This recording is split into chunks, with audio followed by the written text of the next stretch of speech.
parce que tu le fais aujourd'hui. Amen.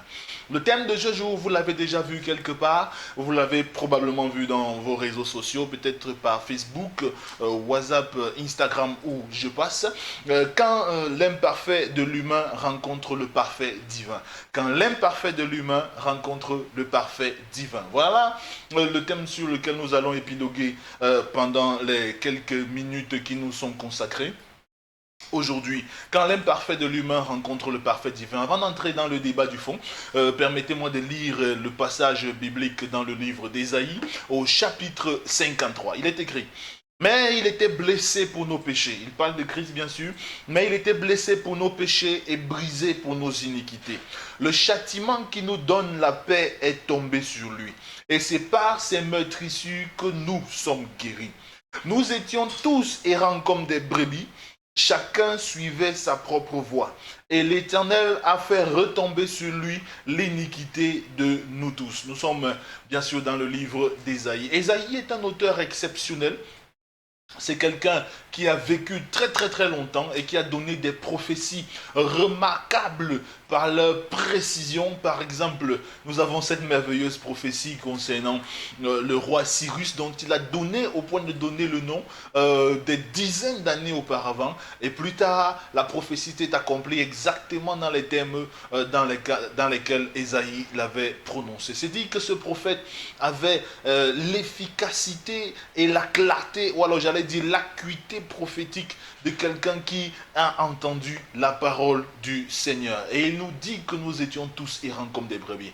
Dans ce passage-là, c'est ça qui attire mon attention premièrement. Nous étions tous errants comme des brebis. Lorsque vous évaluez votre vie, qu'est-ce que vous voyez? Voyez-vous, nous sommes dans une période d'une grande pandémie mondiale et on ne cesse d'en parler. Partout dans le monde, des mesures sont prises, des solutions essayent d'être trouvées. Il y a toutes sortes de stratégies. Et en attendant que les solutions concrètes et définitives soient trouvées par rapport à cette pandémie, chacun d'entre nous reste chez lui, soit dans les pays où il y a du confinement, soit dans d'autres où il y a le ralentissement des activités, la réduction de la mobilité.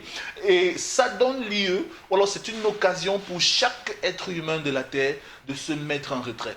Et le ralentissement des activités donne l'occasion de réfléchir sur sa propre vie. Et lorsque nous réfléchissons sur notre propre vie, quelles sont les conclusions que nous tirons? Certaines personnes tirent des conclusions négatives, certaines personnes réalisent qu'elles ne poursuivent pas encore ce qui est essentiel, certaines personnes réalisent que des choses qui avaient une si grande valeur à leurs yeux n'est pas nécessairement, ou alors qu'elles avaient survalorisé, si je peux me permettre l'expression, qu'elles avaient surévalué certaines choses, certaines réalités, certaines données dans leur vie, au détriment bien sûr de certaines choses très importantes. Et c'est donc l'occasion pour chaque être humain de se remettre sur les rails. Et pendant que nous parlons de se remettre sur les rails, pendant que nous parlons de rectifier le tir, pendant que nous parlons de réorganiser notre vie, j'interviens pour attirer notre attention sur une illustration remarquable, l'illustration que donne le prophète Ésaïe. Nous étions tous errants comme des brebis. C'est-à-dire que le fait que nous étions errants, ça signifiait que notre vie était sans but, que notre vie était sans destination, que notre vie était sans saveur et que notre vie était sans véritable valeur. Peut-être que la vie que nous avons vécue, nous nous rendons compte que jusqu'ici nous avons eu un train-train quotidien compliqué ou un train-train quotidien surchargé, mais nous ne nous sommes pas rendus compte combien vides nous étions. Nous ne nous sommes pas rendus compte combien légère, combien sans valeur étaient les choses après lesquelles nous courions au quotidien. Et ça, c'est l'occasion pour nous de rectifier le tir. Et c'est ainsi le thème de ce message. Mais ce message s'adresse également, nous parlons de quand l'imparfait rencontre le parfait divin. Ce message s'adresse également à ceux d'entre vous et nous, et moi bien sûr, qui sommes dans une situation assez complexe de notre vie. Vous êtes arrivés à un carrefour où vous en avez marre, parce que vos propres efforts ne vous n'ont pas produit des résultats. Parce que votre compétence, votre capacité, votre aptitude n'a pas pu apporter une joie et un bonheur concret dans votre vie. Et vous vous demandez comment est-ce que je vais faire? Ou alors est-ce que le bonheur existe-t-il? Si oui, quelle en est la source? Dans la première partie de ce très court exposé, nous allons parler de ce qui se passe lorsqu'on est dans le sable mouvant. Dans les livres de Romains au chapitre 7, verset 20 à 24, il est écrit: si donc je fais ce que je ne veux pas, je ne suis pas vraiment maître de moi-même. Celui qui me gouverne et me fait agir, ce n'est plus mon moi. C'est le péché qui a élu domicile en moi. Je vis en constante contradiction avec moi-même. Je voudrais faire le bien, mais je constate que seul le mal est à ma portée. Et je ne puis résister à ces sollicitations. Cependant, je suis bien obligé de constater en mon corps l'empreinte d'une autre loi. Mes facultés humaines sont régies par un principe opposé à celui de ma raison et qui me met sans cesse en conflit avec la loi de ma conscience. Et cette force mauvaise me domine, si bien que je me retrouve prisonnier sous la férule du péché qui est à l'œuvre dans mes membres. Quel déchirement terrible, infortuné que je suis. Beaucoup de personnes se retrouvent dans une sorte de déchirement terrible. Pas nécessairement à cause du péché, mais à cause des réalités de leur vie. À cause de ce que leur environnement leur a imposé. Ils subissent, comme j'ai dit souvent, la dictature de l'environnement. Et cette dictature se résume en quelque chose de très difficile à vivre, en quelque chose de très éprouvant, soit d'un point de vue physique ou d'un point de vue émotionnel. Et à la fin de l'histoire, ils se retrouvent complètement au banc de l'humanité, complètement perdus au milieu de la marée humaine. Ils se retrouvent complètement sans identité. Ils se retrouvent complètement stressés, frustrés et complètement déstabilisés. Ils ne savent pas très exactement comment s'y prendre. Alors, là, ils se retrouvent un peu comme dans un sable mouvant. Vous savez, les sables mouvants, ça existe. Hein? Et dans le sable mouvant, je ne suis peut-être pas un scientifique, mais je pense que mes informations sont assez... d'après les informations que j'ai reçues, que j'ai lues sur le sable mouvant, lorsque vous vous retrouvez dans le sable mouvant, tous les efforts que vous faites pour essayer de vous tirer d'affaire risquent vous faire enfoncer davantage, risque de vous faire enfoncer davantage parce que oui, l'effort que vous faites contribue à vous enfoncer plus profondément et vous n'arrivez plus à vous tirer d'affaire. C'est un peu compliqué. Vous réalisez que ce n'est pas évident pour vous de décider de sortir de là et de sortir. Vous réalisez que votre volonté à elle seule est parfois incapable de réaliser votre souhait. Vous réalisez que le simple fait de vouloir être libre n'est pas un gage de liberté. Vous réalisez que le simple fait de vouloir être en bonne santé n'est pas un gage de bonne santé. Vous réalisez que le simple fait d'être épanoui n'est pas un gage de prospérité. Le simple fait que vous désiriez être épanoui n'est pas un gage de prospérité. Vous réalisez que le simple fait de désirer être plus discipliné n'est pas un gage de discipline. Vous réalisez que le simple fait que vous désirez, je ne sais pas quoi, peu importe ce que vous désirez, vous réalisez en fait que le fait de désirer ne suffit pas. Votre désir à lui seul est incapable. Votre volonté à un seul est parfois incapable de produire la réalité pour laquelle vous êtes si convaincu. En réalité, lorsque nous parlons de désir et de volonté, il est un fait qui est concret. Nous avons souvent eu l'intention, et je crois que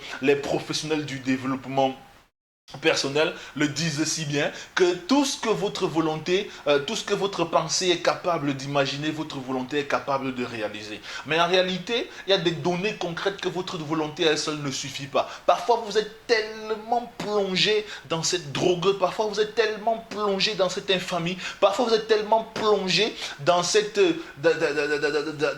dans ces choses immondes. Voilà l'adjectif qualificatif qui est sorti. Parfois vous êtes plongé dans ces choses tellement immondes que le simple fait de vouloir vous en sortir ne suffit pas. Il semble que au-delà de votre volonté, il existe dans votre cœur, il existe au fond de votre âme, il existe dans votre corps une force terrible qui a une puissance, qui bénéficie d'une énergie plus solide que celle de votre volonté et qui vous empêche de pouvoir mettre la tête,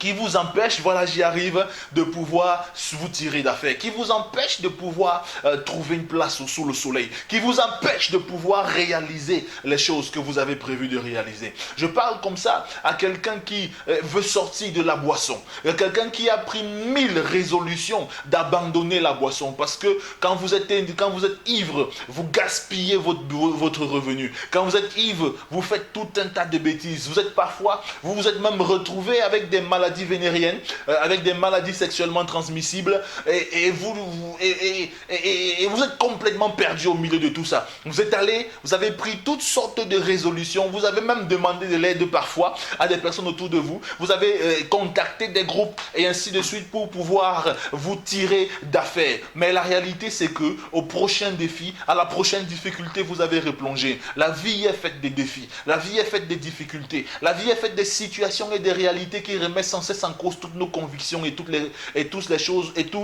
toutes ces choses auxquelles nous croyons de tout notre cœur. Et à chaque fois que vous faites face à ce que j'appelle l'examen de la vie, à chaque fois que vous faites face à la prochaine difficulté, vous replongez et vous réalisez en fait qu'il y a quelque chose en vous qui est plus fort que votre volonté. Vous réalisez qu'il y a quelque chose en vous qui est plus compétent que votre compétence. Vous réalisez qu'il y a quelque chose en vous qui est plus déterminé que votre détermination et qui vous rative, c'est une création, qui vous attire vers le bas, qui vous enferme dans une sorte d'esclavage à la fois significatif et à la fois permanent dans lequel vous n'arrivez vraiment pas à vous tirer d'affaire. Alors si c'est de vous que ce passage concerne, alors je viens vous dire qu'il y a une main qui vous est tendue. Parce qu'en réalité, lorsque vous êtes dans un bourbier, il vous est très difficile de vous en sortir de ce bourbier vous-même. Et même si vous parvenez à vous en sortir du bourbier, même si vous parvenez à vous libérer du sable mouvant, il est très difficile de vous tirer d'affaire de certaines situations par lesquelles vous passez. Vous avez besoin d'un secours extérieur. Quelqu'un d'autre doit vous sortir de là. Et c'est de lui que je suis venu parler. Je suis venu parler de Jésus-Christ. La bonne nouvelle...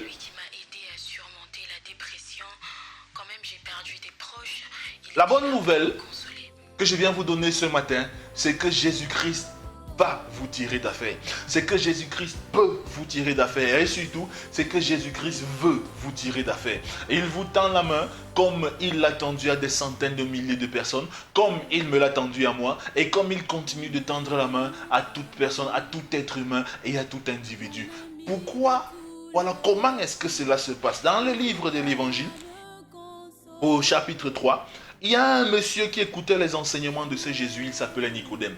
Et il était impressionné par les enseignements de ce maître et il est venu le voir de nuit et pour essayer de comprendre les mécanismes profonds de la doctrine de ce grand rabbin. Alors, pendant qu'il discutait avec le maître lui dit, vous trouverez l'histoire dans l'évangile selon Saint Jean, au chapitre 3. Et au verset 3, le maître dit, Nicodème, il faut que tu naisses de nouveau. Et Nicodème est impressionné.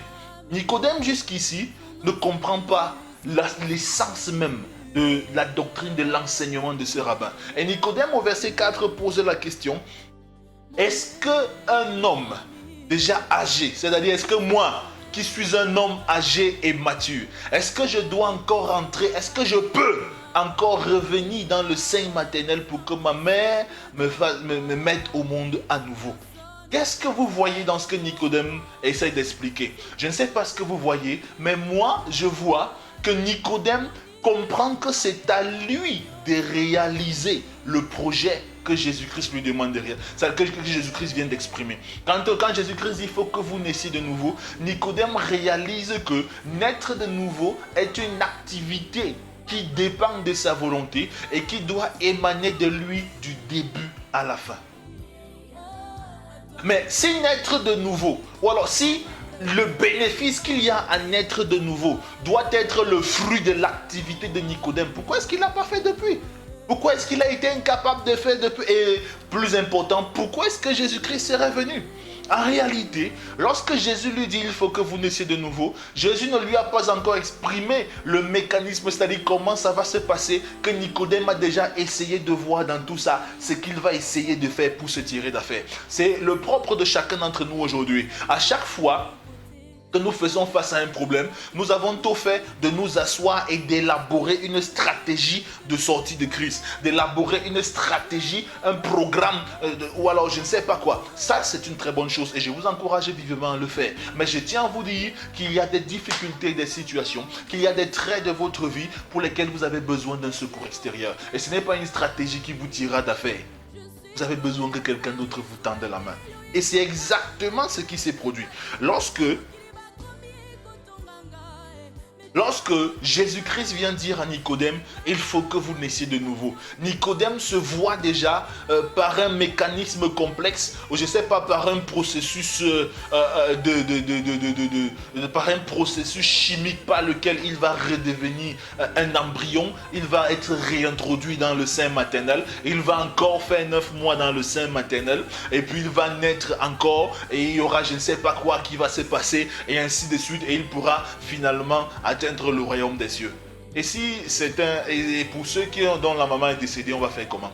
Non, Nicodème est en train d'aller dans une impasse. Je tiens à vous dire, vous qui vous êtes déjà dans l'impasse, la solution est possible. La solution, c'est Jésus-Christ. En fait, lorsque Jésus dit qu'il faut naître de nouveau, Nicodème a tôt fait de donner une solution. De trouver le moyen de naître de nouveau. Parce que le moyen de naître de nouveau, en fait, c'est Jésus-Christ. Lorsque vous lisez dans ce passage, vous allez plus loin, vous remarquerez que Jésus dit, car Dieu a tant aimé le monde qu'il a donné son Fils unique. Qu'il a donné son Fils unique. Qu'il a donné son Fils unique. La nouvelle naissance n'est pas le fruit de l'effort humain. La nouvelle naissance est le fruit de la main tendue de Dieu à l'humanité. Et ça, c'est ce qu'il fallait que Nicodème comprenne. Ça, c'est ce qu'il fallait que vous et moi, nous comprenions. Et ce n'est pas simplement la nouvelle naissance, c'est tout simplement la solution de Dieu. Tout ce que l'être humain peut faire, tout ce dans quoi vous êtes limité, suppose que vous avez besoin d'une main tendue. D'une main tendue, que vous avez besoin d'un bras extérieur, d'un bras plus fort que le vôtre, qui est capable de vous tirer d'affaire. Et ce bras, Jésus l'a dit de manière très claire, Dieu a tant aimé le monde qu'il a donné son Fils unique. Dieu nous a tendu son bras. La Bible présente Jésus-Christ dans le livre d'Ésaïe comme étant le bras de justice de l'Éternel. C'est-à-dire que le bras que Dieu tend pour vous justifier, c'est-à-dire pour vous tirer d'affaires, pour vous tirer de vos ennuis et pour vous tirer des solutions. Donc la bonne nouvelle, c'est que nous n'avons pas besoin de rentrer dans le ventre maternel. Nous n'avons pas besoin de créer un programme stratégique de discipline. Nous avons besoin d'apprendre à croire dans le Fils de Dieu.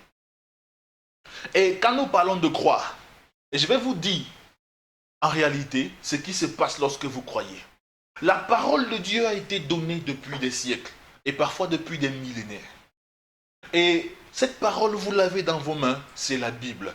Mais parfois, elle ne s'est pas totalement accomplie par le passé. Et beaucoup se basent dessus pour pouvoir définir une certaine attitude. On a donné l'adage « aide-toi et le ciel t'aidera ». On a développé des choses. Mais je vais vous dire que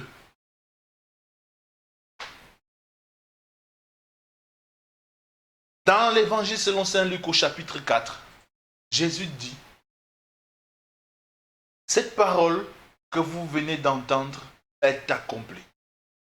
Jésus est venu, il s'est présenté à Nicodème, il a proposé la solution de Dieu à Nicodème et il a accompli la solution de Dieu pour Nicodème. Il a proposé la solution de Dieu à Nicodème et il a accompli la solution de Dieu pour Nicodème. C'est pour dire que Dieu n'a pas l'intention de laisser ceux qui se tournent vers lui dans un bourbier. Dieu n'a pas l'intention de laisser ceux qui croient en lui se débrouiller. Dieu n'a pas l'intention de vous laisser complètement esselés. En réalité, lorsque Dieu vous propose une solution, il vous propose la solution qu'il va réaliser. Et lorsqu'il réalise une solution, il l'accomplit de manière totale et de manière parfaite. Et je m'en vais vous dire pourquoi. C'est tout simplement parce que la solution de Dieu est la véritable réponse au besoin pour lequel à cause duquel vous souffrez. La solution de Dieu est la véritable réponse à la tracasserie qui tourmente votre être. La solution de Dieu est exactement tout ce dont vous avez besoin pour que vos besoins soient satisfaits. C'est pour ça que Dieu, sachant que vous n'avez pas la capacité ni la compétence de vous tirer d'affaire de par vos propres forces, il vous propose la solution et il vous tire d'affaire. Il dit, cette parole que vous avez entendue aujourd'hui est accomplie. Écoutez, La parole du Seigneur que vous entendez, ce n'est pas parce que vous l'avez entendue qu'elle est accomplie. Il y a la parole qui est déclarée, il y a la parole qui est accomplie. Lorsque vous mettez votre confiance en Dieu, mettez votre confiance dans la parole qui est accomplie et non dans la parole qui est déclarée. Parce que dans la parole qui est déclarée, tant que Dieu ne la déclare pas accomplie, elle ne produira pas la réalité pour laquelle elle a été déclarée. Mais lorsque Dieu déclare que la parole qui est sortie de sa bouche est accomplie, alors votre foi peut la porter en manifestation. C'est dit que lorsque Jésus-Christ a déclaré à la croix que tout est accompli, il disait en fait que le plan et le programme de Dieu en ce qui concerne votre vie, oui, c'est à vous que je parle, le plan et le programme de Dieu en ce qui concerne votre vie est parfaitement accompli. C'est pourquoi il est écrit dans le livre de Corinthiens, il dit, je serai pour vous un père et vous serez pour moi des fils et des filles. Comme je l'ai souvent dit, lorsqu'il parle d'un père et de fils et de filles, c'est la seule fois où lorsque Dieu s'identifie comme père, il utilise l'expression fils et fille. À chaque fois il parle de fils, ça fait référence directe à des réalités spirituelles. Mais lorsqu'il parle de fils et de filles, il prend l'être humain dans toute son essence. Il vous prend esprit, âme et corps. Et en tant que père, il décide de se constituer repère pour votre vie. Il décide de se constituer fondement pour votre vie. Il décide d'accomplir en ce qui vous concerne une prise en charge totale. Et je peux vous assurer que la prise en charge totale de Dieu est une prise en charge parfaite. La Bible dit dans le livre d'Hébreux que lorsque Jésus-Christ est mort sur la croix, il est mort une fois pour toutes. Et la raison pour laquelle il est mort une fois pour toutes, c'est parce que son œuvre était parfaite. Et oui, si son œuvre n'était pas parfaite, il aurait été nécessaire qu'il meure et qu'il meure et qu'il meure et qu'il meure et qu'il meure jusqu'à ce que la question du péché soit réalisée. Un peu comme dans l'Ancien Testament, vous voyez, on devait chaque année reproduire le sacrifice de l'expiation. Chaque année, un sacrifice annuel qui purifiait le peuple pour un an. Chaque année.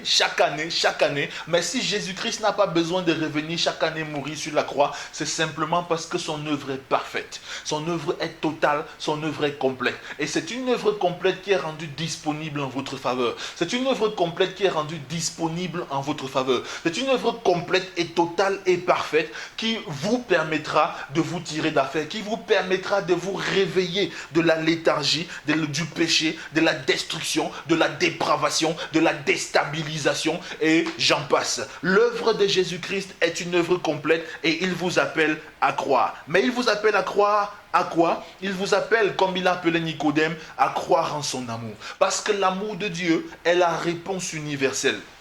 Écoutez, lorsque l'imperfection humaine rencontre la perfection divine, il y a une différence totale. Peut-être que vous vous sentez limité dans votre capacité, dans votre compétence. Peut-être qu'au boulot, tous vos efforts ne produisent pas les résultats escomptés. Peut-être que toute la compétence que vous avez n'arrive pas à rassasier votre âme. Il y a une dimension d'existence, il y a un degré de vie où vous êtes complètement épanoui, où vous êtes complètement complet, où vous vous réalisez totalement. Cette dimension, c'est en Christ que vous la trouvez. Et cette dimension, il n'y a qu'une seule chose qui vous y introduit, c'est l'amour de Dieu. Dans l'évangile selon Saint Jean au chapitre 3, au verset 16, la Bible dit: car Dieu a tant aimé le monde qu'il a donné son Fils unique, afin que quiconque croit en lui ne périsse point, mais qu'il ait la vie éternelle. Bon, ça c'est un verset de mémoire. Car Dieu a tant aimé le monde qu'il a donné son Fils unique, afin que quiconque croit en lui ne périsse point, mais qu'il ait la vie éternelle. L'amour de Dieu est la réponse de Dieu à tout besoin. L'amour de Dieu est la réponse de Dieu face à toute imperfection. L'amour de Dieu est la réponse de Dieu face à toute situation, à toute difficulté. L'amour de Dieu est la réponse de Dieu face à tout blocage. L'amour de Dieu est la réponse de Dieu face à toute déstabilisation. L'amour de Dieu est la réponse de Dieu face à toute espèce de burn-out, face à toute espèce de je ne sais pas quoi, peu importe, mettez vous-même l'adjectif qualificatif. L'amour de Dieu est la réponse de Dieu face à toute espèce de maladie. L'amour de Dieu est la réponse de Dieu face à toute espèce de pandémie. L'amour de Dieu est la réponse de Dieu pour tout. Il dit: car Dieu a tant aimé le monde qu'il a donné son Fils. Car Dieu a tant aimé le monde qu'il a donné. Ça dit, Dieu... Il a regardé, il a analysé et il a tiré comme conclusion que la seule chose dont l'humanité ait réellement besoin pour que tous ses besoins soient satisfaits, c'est qu'elle soit aimée. Et il a donné son Fils comme preuve de cet amour inextinguible, de cet amour incroyable, de cet amour illimité, de cet amour parfait qu'il éprouve pour l'humanité. Dans le livre d'Ésaïe au chapitre 54, au verset 10, il dit « Même si les montagnes chancellent et même si les collines s'ébranlent, mon amour pour toi n'aura pas de fin. » Et j'aime ce passage. Il dit « Mon amour pour toi n'aura pas de fin. » Et ce qui est le mystère qui se cache dans ce passage, c'est que l'amour de Dieu, tenez-vous bien, l'amour de Dieu est ce qui vous élève au-dessus des impossibilités. Déjà que les montagnes chancellent et que les collines s'ébranlent, ce sont des réalités impossibles. À moins qu'il y ait bien sûr un tremblement de terre cataclysmique qui essaye de modifier complètement le décor ou bien l'environnement. Mais à moins que cela se passe ainsi, c'est quelque chose de réellement impossible. Et même si ça se produisait, Dieu dit, même si ce qui est impossible par la force humaine, même si ce qui est impossible par la compétence de la création, même s'il arrivait que ça se produise d'une manière ou d'une autre, ça ne change pas l'effet de mon amour à ton égard. Parce que l'amour de Dieu, c'est quelque chose de beaucoup plus grand et de beaucoup plus fort. Parce que l'amour de Dieu, c'est quelque chose de beaucoup plus stable que les montagnes. Parce que l'amour de Dieu, c'est quelque chose de beaucoup plus ferme que les collines. Parce que l'amour de Dieu, c'est quelque chose de plus imposant que les montagnes. Parce que l'amour de Dieu, c'est quelque chose de plus solide. Et tenez-vous tranquille, l'amour de Dieu, c'est ce qui vous introduit dans la dimension où, même là où les montagnes échouent, vous n'allez jamais échouer. Il dit que même si les montagnes échouent, mon amour pour vous sera toujours de même. Mon amour pour vous sera parfait. Mon amour pour vous ne s'ébranlera point. Ça veut dire que l'amour nous introduit quelque part dans une dimension inébranlable d'une autre vie. Et c'est pourquoi il est écrit dans le livre de Colossiens au chapitre 3 au verset 14 que l'amour est le lien de la perfection. L'amour est le lien de la perfection. Remarquez que nous sommes le corps de Christ. Et les divers éléments d'un corps sont réunis ensemble par ce que nous appelons les ligaments. Et je ne suis peut-être pas un expert en sciences naturelles, mais je sais que les ligaments existent pour pour lier ensemble différentes parties du corps. Et ces ligaments-là sont des éléments incontournables dans la constitution d'un être humain. Et lorsqu'il dit que l'amour est le lien de la perfection, c'est ce mot lien-là qui peut être aussi traduit ligament. L'amour est le ligament de la perfection. L'amour est le lien de la perfection. C'est-à-dire, l'amour est ce qui vous prend d'un être unique et complètement perdu que vous étiez et qui vous attache à ce qui est parfait. Ce qui est parfait, c'est le corps de Christ, parce que celui qui est la tête, qui est la source, qui est le fondement, qui est le principe, est parfait. L'amour vous introduit dans la dimension de la vie parfaite. Non pas que vous ayez la capacité de vivre une vie parfaite, mais que Christ, le parfait, commence à vivre sa vie au travers de vous. Mais que Christ, qui est parfait, commence à vous introduire, commence à manifester, commence à réaliser ses œuvres de perfection en vous, commence à déployer son caractère parfait en vous, commence à manifester ses réalités parfaites en vous. C'est de Christ que nous parlons, c'est de l'amour que nous parlons. La réponse de Dieu à tout besoin, c'est l'amour de Dieu. Parce que l'homme a besoin de savoir qu'il est témoin. L'homme a besoin de comprendre cet amour. Et lorsque nous parlons de l'amour de Dieu, l'amour de Dieu, c'est quelque chose qui va au-delà de tout simplement dire car Dieu a tant aimé le monde, dit qu'il faut s'engager vis-à-vis d'autrui. L'amour de Dieu va au-delà de s'engager vis-à-vis d'autrui. L'amour de Dieu va au-delà d'apporter à autrui quelque chose dont il est dans le besoin. L'amour de Dieu va au-delà de révéler à quelqu'un les réalités le concernant dont il est insouciant et dont il est inconscient. L'amour de Dieu a pour but ultime la fusion, pour but ultime l'union, pour but ultime l'unicité. Comme il dit, afin que tout soit un comme toi et moi, nous sommes un. L'amour de Dieu, c'est ce qui crée la fusion entre deux êtres différents. L'amour de Dieu, c'est ce qui apporte une unité totale d'identité,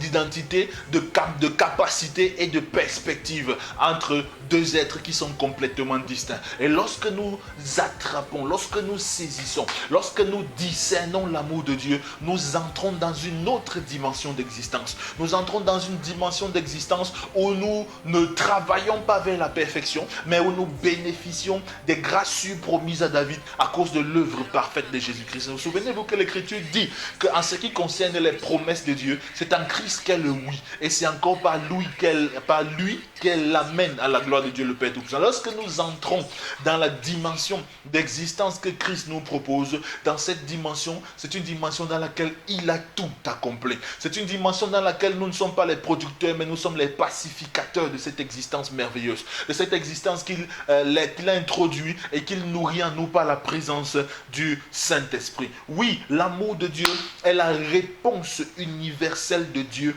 à toute la création. Et pourquoi est-ce qu'il est question d'aimer? Je vais vous lire un passage.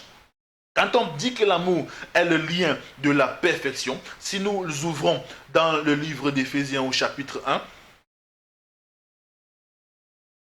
Éphésiens au chapitre 1, à partir du verset 8, il est écrit « Cette grâce, la grâce de Dieu, Dieu l'a déversée sur nous à profusion. Elle a débordé dans nos vies et ouvert nos yeux à la vérité. Sous son influence, se sont épanouies en nous de nouvelles facultés d'intelligence et de compréhension qui nous ont rendus capables de saisir le secret du plan de Dieu. » Je lis bien sûr dans la version Parole vivante. Ce plan que Dieu de toute éternité, dans sa bienveillance, lui a inspiré, ce plan que, de toute éternité, sa bienveillance lui a inspiré, il le portait dans son cœur pour le mettre à exécution au moment opportun. À présent, il nous l'a dévoilé en Christ. Dieu nous a dévoilé son plan en Christ. Dans d'autres versions, vous appelez ça le mystère de la volonté de Dieu. Dieu nous a déployé son plan en Christ. Et voici ce plan. Et quel est l'aboutissement final de ce plan? Lorsque les temps seront mûrs pour cela, tout ce qui existe dans le ciel et sur la terre, l'univers visible et invisible sera restauré, unifié, rassemblé sous le gouvernement du Christ. Et voici la partie la plus importante. Tout trouvera sa perfection et son accomplissement en lui. Et enfin, l'histoire de l'humanité sera résumée et achevée en lui. Et enfin, le cosmos tout entier ne formera plus qu'un corps dont le Christ est la tête. Vous voyez, le corps du Christ n'est qu'un état transitoire. Le corps du Christ n'est qu'un état transitoire avec quelque chose de plus grand, constitué de l'ensemble du cosmos tout entier. Et qu'est-ce qui va relier les différentes parties de ce cosmos les unes les autres? C'est bien sûr l'amour, qui est le lien de la perfection, qui nous introduit dans la perfection. Remarquez qu'il y a un passage qui dit que l'univers visible et invisible sera restauré, unifié et rassemblé sous le gouvernement de Christ. Il dit tout trouvera sa perfection et son accomplissement en lui. À vous qui avez soif d'accomplissement, vous avez besoin d'abord de trouver votre perfection en Christ avant de trouver votre accomplissement. Vous ne pouvez pas trouver de l'accomplissement dans l'imperfection. C'est impossible. Si vous êtes déjà, vous fonctionnez dans l'imperfection, vous n'allez pas trouver votre accomplissement. Mais ce n'est que lorsque l'amour de Dieu vous introduit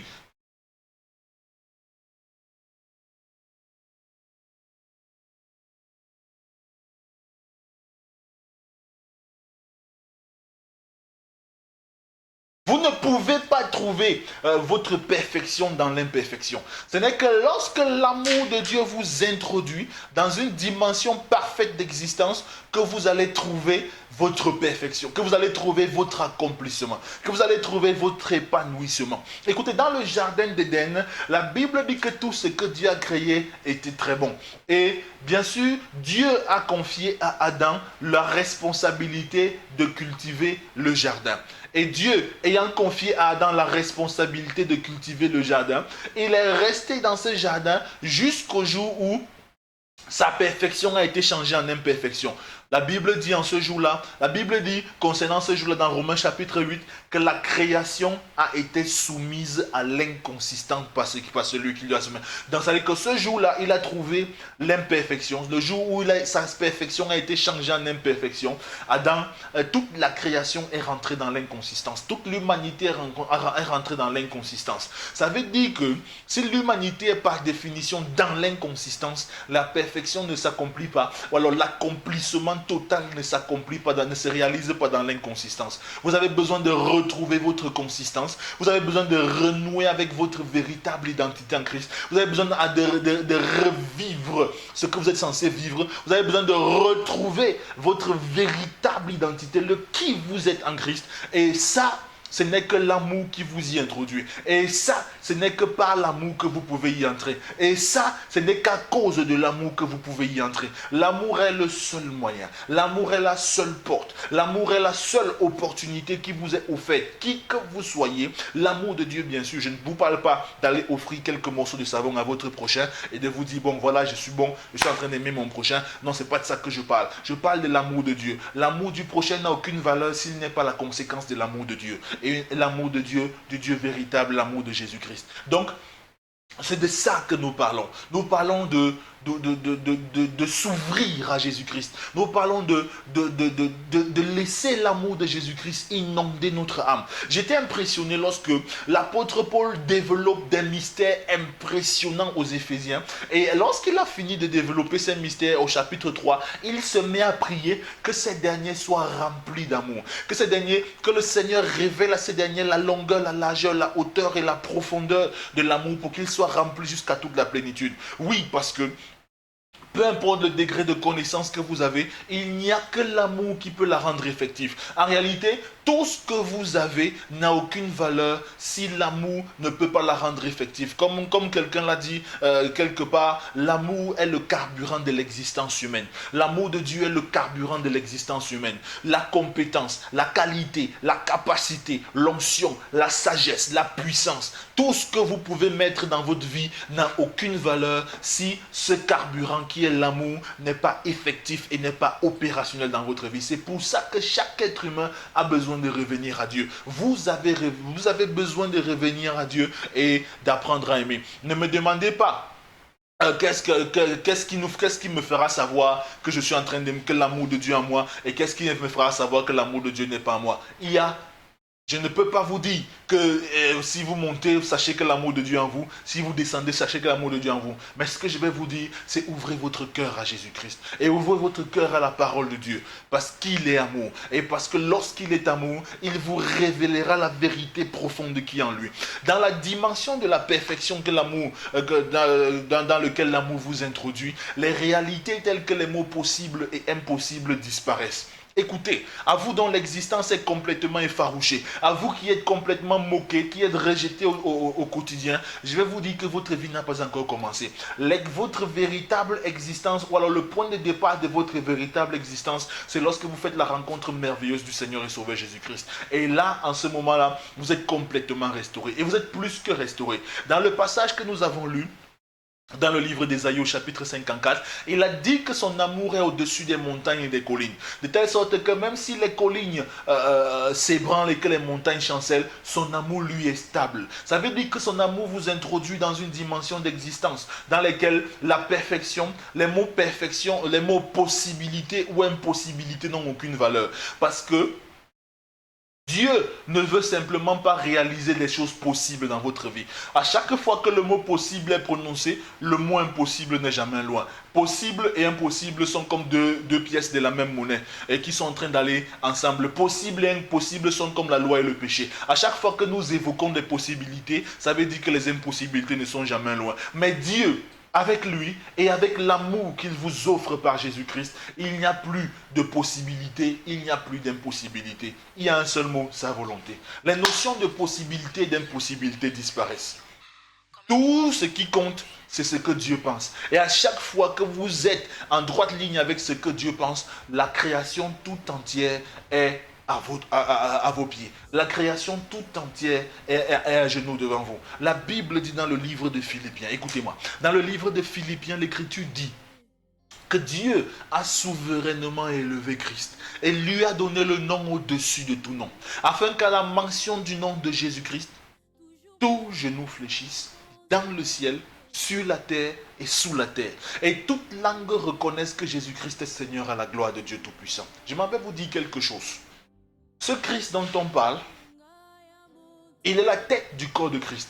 Ça veut dire que lui et vous, si vous êtes chrétien, si vous êtes enfant de Dieu, vous et lui, vous partagez la même identité. Ça veut dire que les dominations et les autorités qui plient le genou devant lui, plient le genou devant vous. Ça veut dire que les puissances et les souverainetés qui plient le genou devant lui, plient le genou devant vous. Ça veut dire que les puissances et je ne sais pas quelle force qui proclament sa gloire, proclament votre gloire. Écoutez, il n'existe rien dans cette création qui soit du domaine des possibilités ou des impossibilités quand vous êtes avec Dieu. La seule donnée qui doit être prise en compte, c'est la donnée de la pensée ou si vous voulez de la volonté de Dieu. C'est la seule donnée. Ça veut dire que quand vous êtes chrétien, il n'y a que deux choses. Soit vous êtes dans sa volonté, soit vous ne l'êtes pas. Il n'y a pas question de savoir est-ce que c'est possible, est-ce que c'est pas possible, est-ce qu'il y a les puissances souveraines, est-ce qu'il y a les satans, est-ce qu'il y a les dominations, est-ce qu'il y a l'ennemi, est-ce qu'il y a la force, est-ce qu'il y a les esprits de ci, est-ce qu'il y a les esprits de ça. Ces esprits, ils vont exister. Et je ne suis pas en train de faire un débat sur leur existence ou non, mais je vais vous dire que vous êtes en Christ. Je ne vous parle pas des esprits, mais je vous parle de vous. Lorsque vous avez accepté l'amour, vous entrez dans une nouvelle dimension où ces gens et où ces choses n'ont vraiment rien à voir avec votre vie. La Bible dit dans le livre de Colossiens au chapitre 2, qu'en Christ se trouve corporellement la plénitude de la divinité. Mais avant ça, ça c'est le verset 10. Avant ça, ça c'est le verset 9, oui. Au verset 10, on dit, vous avez tout pleinement en lui, qui est le chef de toute domination et de toute autorité. Et ce passage est merveilleux. Lorsque nous mettons ces deux passages ensemble, l'apôtre Paul nous dit quelque chose de merveilleux. Il nous dit que Christ est la source d'inspiration des dominations et des autorités. Ça veut dire que les créatures les plus élevées en rang et en dignité dans toute la création de Dieu puisent leur inspiration et leur mode de fonctionnement de Christ. Sauf bien sûr les créatures qui se sont rebellées contre lui. Bon, je ne sais pas d'où ils puisent leur inspiration et leur source de fonctionnement. Mais je vais vous dire que les créatures les plus élevées en rang et en dignité puisent leur inspiration et leur mode de fonctionnement de Christ. Et lorsque vous êtes en Christ, vous êtes complet. Ça veut dire que ces créatures qui sont en route vers la perfection sont en train de tirer leur propre inspiration de vous. C'est pour ça que l'Écriture dit dans Éphésiens chapitre 3 verset 10 que les dominations et les autorités, ces mêmes dominations et ces mêmes autorités vont apprendre par l'Église la sagesse infiniment variée de Dieu. Oui, la compétence, le potentiel, la capacité, comme on dit en anglais, le know-how de notre Seigneur ne peut être appris par les créatures qui sont les plus élevées en rang et en dignité que par votre déploiement dans votre génération, que par votre déploiement dans votre environnement, que par votre déploiement dans votre lieu de service, que par votre déploiement dans votre famille, que par votre déploiement dans votre relation avec Dieu. C'est dire combien vous êtes élevé en rang et en dignité dans le lieu très saint. Vous n'êtes plus tout simplement la créature supérieure, vous faites partie de l'essence divine. Vous faites partie de la nation divine, de la nature divine. Vous fonctionnez avec l'identité de notre Seigneur et de notre Sauveur. Et ça, c'est ce qui est important. Ça, c'est ce qui se passe lorsque vous aimez, lorsque vous acceptez l'amour de Dieu. Ça, c'est ce qui se passe lorsque vous ouvrez votre cœur à l'amour de Dieu. Vous entrez dans cette dimension où la vie devient autre chose. Parce qu'en fait, lorsque le possible et l'impossible disparaissent, il ne reste que la volonté du Seigneur. À chaque fois que vous êtes sur la volonté du Seigneur, votre vie est différente. Parce que Jésus-Christ n'est pas venu vous introduire dans une vie meilleure. Vous savez, notre conception du christianisme, c'est que si nous essayons de faire de notre mieux, alors Dieu va essayer de nous donner une vie meilleure. Non, Dieu n'est pas là pour vous donner une vie meilleure. Il est là pour nous donner une autre vie. Et il est là pour vous donner une autre vie. C'est pour ça que dans toute l'imperfection de votre existence, vous avez besoin de rencontrer ce qui est parfait.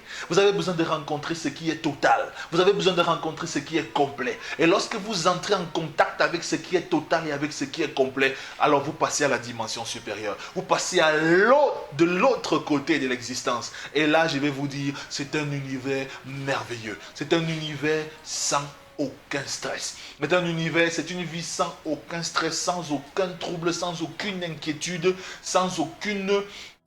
Je ne sais pas, il n'y a rien, sans aucun trouble, ni les pandémies, ni les épidémies, ni tout ce qui finit par mi ne peut absolument rien faire, ne peut vous ébranler. Parce que quel que soit tout ce qui finit par mi, vous êtes tranquille. Vous êtes dans un univers au-dessus de tout ce qui finit par mi. Vous êtes dans un univers au-dessus de tout ce qui finit par, que ce soit Corona, que ce soit Corona 19, Corona 20, Corona 21, vous êtes au-dessus de tout ça. Et vous avez une existence supérieure. Et c'est cette existence supérieure que vous pouvez faire valoir pour marcher dans la domination, pour marcher dans la victoire et pour marcher dans la vie simple, dans la vie merveilleuse que Dieu vous a apportée. Il y avait un monsieur dans l'écriture qu'on appelait Simon. J'ai beaucoup aimé l'histoire de ce monsieur. Simon était le fils de Jonas. Et c'était un pécheur, c'était un homme comme, il s'appelait Monsieur Tout-le-Monde, c'était un homme comme tout le monde. Et il était disciple de Jean-Baptiste. Et lorsqu'il était disciple de Jean-Baptiste, il aspirait à une vie meilleure. Mais le fait qu'il aspirait à une vie meilleure ne signifiait nécessairement pas que sa vie était meilleure. Jusqu'au jour où il a même commencé, puisque son frère André l'a attiré vers le Seigneur Jésus, il a même commencé à suivre les enseignements du Seigneur Jésus pendant un temps, jusqu'à ce merveilleux jour au lac où Jésus a décidé d'utiliser son bateau pour prêcher. À cette époque, il n'y avait pas de micro. Et comme il y avait une foule énorme, Jésus savait que sur l'eau, l'écho est beaucoup plus grand. Il a donc utilisé le bateau de Pierre pour aller sur l'eau, afin qu'il y ait un grand écho et que son message soit suivi par le plus grand nombre. Alors lorsque Jésus finit de prêcher, Jésus, vous connaissez l'histoire de la pêche miraculeuse. Avance ta barque vers le milieu de l'eau, et là tu jetteras tes filets. Maître, je n'ai pas rien pêché de toute la nuit, toutefois, sur ta parole, je jetterai le filet, et il va aller jeter la barque, le filet il va aller avancer la barque, il va jeter le filet, et il va pêcher énormément de poissons. Mais ce qui est intéressant, c'est la fin de l'histoire. Lorsque Simon pêche les poissons, là, il comprend quelque chose. Et il comprend que ce monsieur à qui il a affaire est un type qui est capable de parler aux poissons. Et les poissons traversent tout l'océan Atlantique, la mer Méditerranée, et je ne sais pas quelle autre mer, le Jourdain et consorts, et viennent trouver le filet de Pierre dans le poisson, dans le lac de Galilée. Il comprend que ce monsieur est quelqu'un de différent. Il comprend la réalité de l'amour. Il comprend que quelqu'un lui a gracieusement donné la plus grosse pêche de toute sa vie. Ça, c'est l'amour. La main tendue de Dieu, souvenez-vous qu'on a dit au début. La main tendue de Dieu. Et lorsqu'il comprend l'amour de Dieu, il réalise qu'il est incapable, parce que l'amour vous introduit dans la perfection. Il réalise que son imperfection est digne de bénéficier de la perfection de Dieu en action. Et il dit, Seigneur, éloigne-toi de moi car je ne suis qu'un pécheur. Qu'est-ce que ça vous dit? Qu'est-ce que ce genre d'attitude? Lorsque vous rencontrez l'amour et que vous réalisez que vous n'avez pas la capacité, vous n'avez pas le talent, vous ne pouvez pas vous faire valoir en tant que digne héritier ou digne représentant de cet amour sur terre. Qu'est-ce que ça vous fait?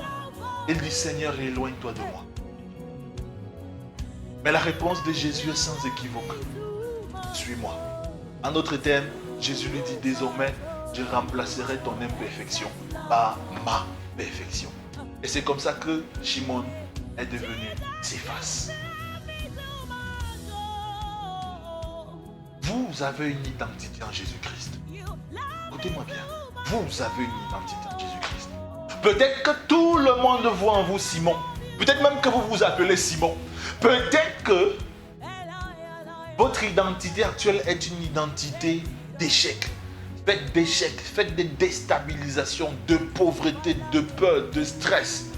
Peut-être que votre identité actuelle est une identité, votre vie est un ramassis d'insultes systématiques que vous avez recueillies de la part de votre entourage. Peut-être que la seule vraie marque que votre entourage ait toujours exprimé à votre égard était le mépris.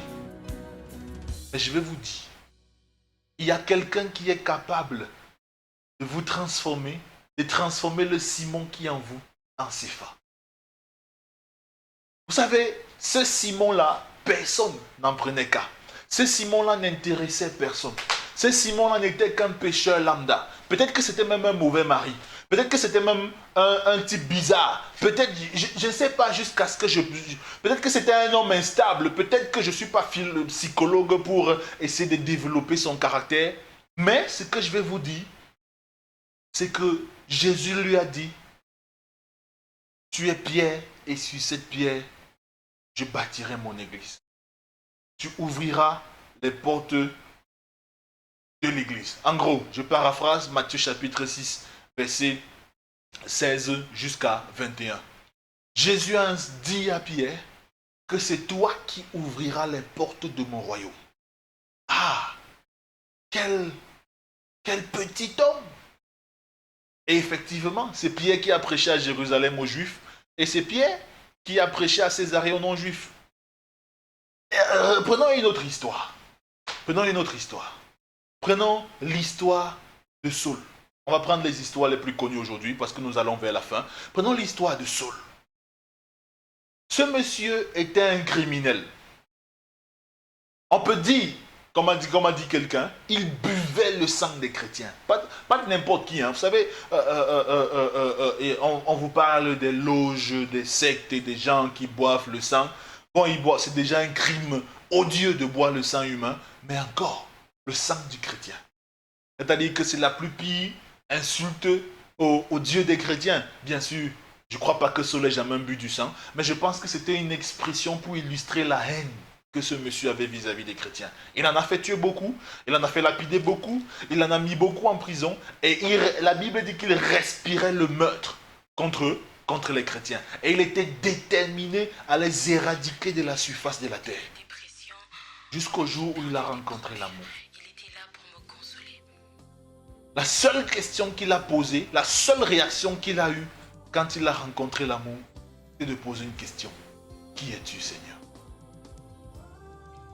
Quand il était face à face avec le Jésus des Nazaréens, il n'a plus dit, tu n'es pas Dieu, je vais te lapider, je vais te massacrer, attends, laisse que je m'occupe de toi, tu n'es pas Yahvé, tu n'es pas l'auteur du Tanakh, tu n'es pas l'auteur de ci, tu n'es pas. Il a posé juste une question. Pourquoi? Il avait rencontré l'amour. Mes frères, écoutez-moi. À vous qui me regardez ce matin, à vous qui m'écoutez ce matin, je vais vous lancer un défi. Allez à la recherche ou alors à la découverte de l'amour. L'amour est ce qui ferme la bouche contre tout mon cœur.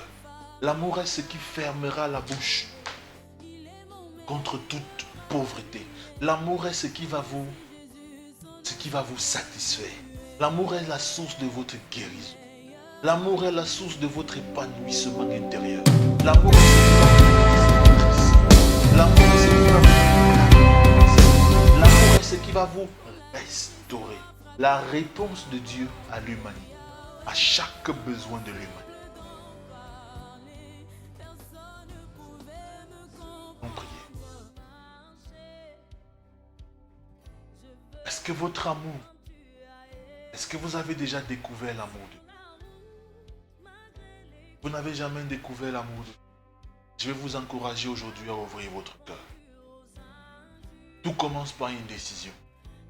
Dans le livre de Romains au chapitre 10, il dit, tu confesses de ta bouche, crois dans ton cœur que Jésus est ressuscité des morts. Tu peux décider aujourd'hui de confesser de ta bouche. Confesser, c'est-à-dire dire quelque chose qui est en accord avec ce que quelqu'un d'autre a dit. Tu peux décider aujourd'hui, là où tu es, je t'encourage à te tenir debout.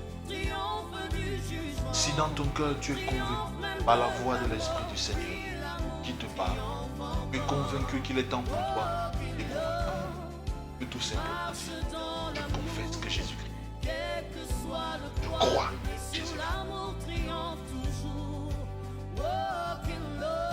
Et si tu confesses de ta bouche tu crois dans ton cœur, alors tu seras sauvé. Le point de départ de l'amour, c'est la rencontre merveilleuse, la main tendue. Et pour vous qui avez déjà reçu une bribe de cet amour, l'aventure n'est pas terminée. Il est temps pour vous de profiter de cette pandémie pour entrer dans le lieu secret.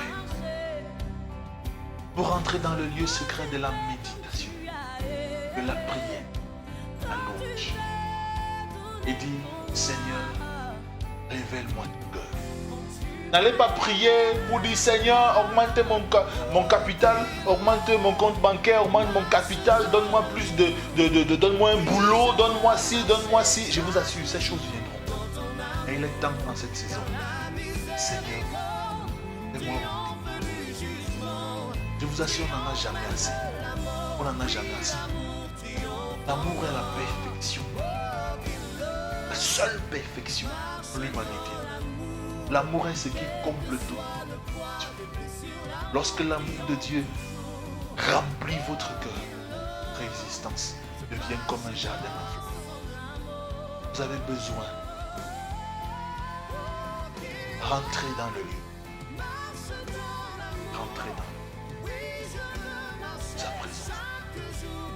Quant à moi, je vais prier. Je vais prier pour ceux qui, ce matin, ont décidé d'accepter d'aller dans l'aventure de l'amour. Ont décidé d'accepter de suivre leur Seigneur, Jésus-Christ. Je vais vous encourager à aller dans une église à côté de vous. Si vous avez besoin de plus de conseils, vous pouvez nous contacter via Facebook. Vous avez le lien dans votre... Je vais prier. Seigneur, tu es l'amour. Tu es l'amour.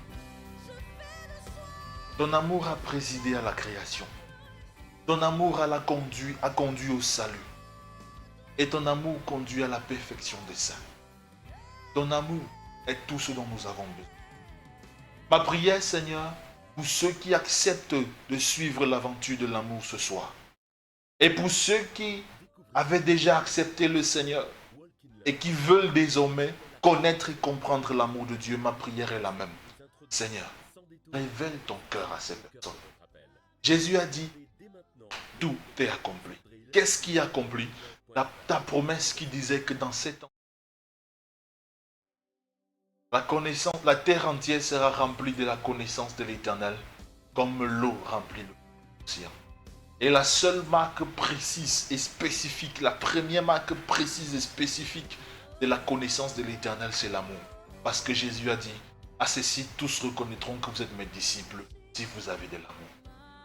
Alors si l'amour est la première marque de la connaissance de Dieu, je prie Seigneur, en cette saison où la prophétie est accomplie, je prie Seigneur, que l'amour sature nos cœurs, que l'amour remplisse nos cœurs, que l'amour qui est le lien de la perfection élève nos vies à une autre dimension d'existence, au-delà de ce que nous avons imaginé ou pensé, pour que nous puissions vivre la vie passionnante pour laquelle nous avons été appelés.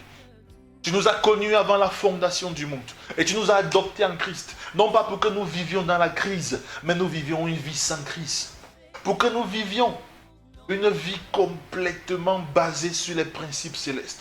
Une vie basée sur les principes célestes dont le fondement est l'amour. L'amour qui est le lien de la perfection. L'amour qui est le principal fruit de l'esprit. L'amour qui est la principale œuvre de l'esprit. L'amour qui est toi. L'amour qui est le caractère de Dieu en démonstration. L'amour qui est la manifestation réelle et concrète de la divinité. Oui, Seigneur, révèle cet amour dans nos cœurs. Afin que nous en soyons saturés comme Paul l'apôtre l'avait si demandé. Sachant que lorsque nous sommes saturés de notre amour, tout ce qui est imparfait en nous est changé dans la perfection. Parce que ton amour nous introduit dans la dimension d'existence la parfaite. Parce que ton amour nous introduit dans cette dimension d'existence où nous pouvons enfin nous accomplir. Merci Seigneur parce que tu révèles ton amour à cette personne. Merci parce que ton amour guérit cette personne qui me regarde et qui m'écoute ce jour. Merci Seigneur parce que ton amour restaure les cœurs brisés. Merci Seigneur parce que ton amour restaure les gens qui étaient paralysés. Merci Seigneur parce que ton amour restaure les vies qui étaient complètement paralysées. Merci Seigneur parce que ton amour apporte une deuxième chance. Merci Seigneur parce que ton amour réveille la bienveillance vis-à-vis de son prochain dans le cœur de celui qui m'écoute. Merci Seigneur, parce que ton amour est tout, parce que ton amour fait tout, et parce que ton amour est tout ce dont nous avons besoin. Sature nos cœurs de cet amour, au nom de Jésus-Christ. Amen. Je vous retrouverai dimanche prochain sur le thème « Comment cultiver jardin secret ».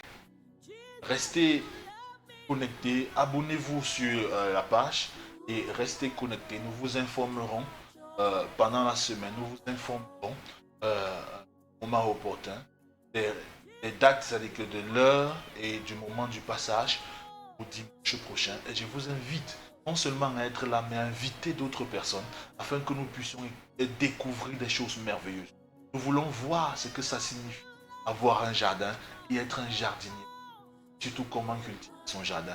Ce sera des moments merveilleux que nous allons également passer dans la louange et dans la célébration. Et je vous assure que vous allez expérimenter quelque chose, une transformation tellement radicale, tellement totale, qui sera la suite de ce que vous avez commencé à expérimenter aujourd'hui. En attendant, je prie que votre semaine soit bénie. Je déclare que cette semaine soit exceptionnelle.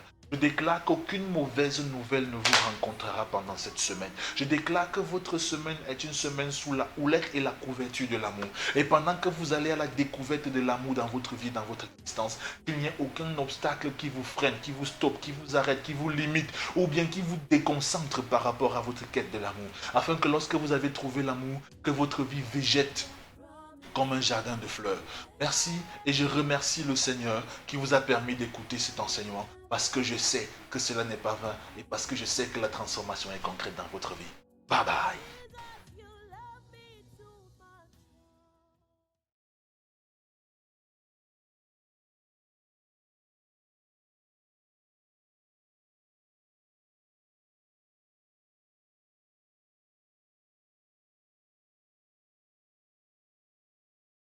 Camarade nangai, azalaka lisusu camarade te, akoma na ye famille nangai. Il est mon meilleur ami, son nom c'est Jésus, son nom c'est Jésus. Mon meilleur ami, mon meilleur ami. Jésus mon meilleur ami. Quand la dépression a frappé à ma porte, Yahweh, impossible d'en parler. Personne ne pouvait me comprendre. Soki ote moninga nanga, moninga nanga ya tango nyoso. Jésus, Jésus mon meilleur ami. Jésus mon meilleur ami. Papa ngana yo tozana masolo ebele. Oh, ata mokili bakoki ko comprendre te. Esika yo lokotanga moninga nanga.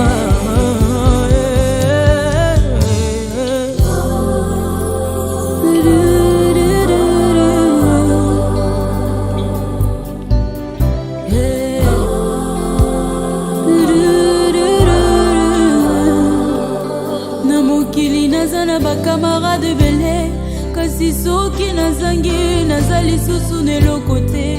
Babengani bakei mosika, parce que l'intérêt n'était que les matériels. Mais avec toi Yahweh, Yahweh, c'est le vrai amour. Bolingo na yo immuable, amour inconditionnel. Jésus mon meilleur ami. Je suis comme Lazare, Yesu na belo ye kotalanga te. Bato nyonso mokili bakomi kotonganga, mais tu as attendu ma mort parce que la gloire de ma résurrection est plus grande que celle de ma guérison. Yahweh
véritablement de n'importe quelle situation compliquée.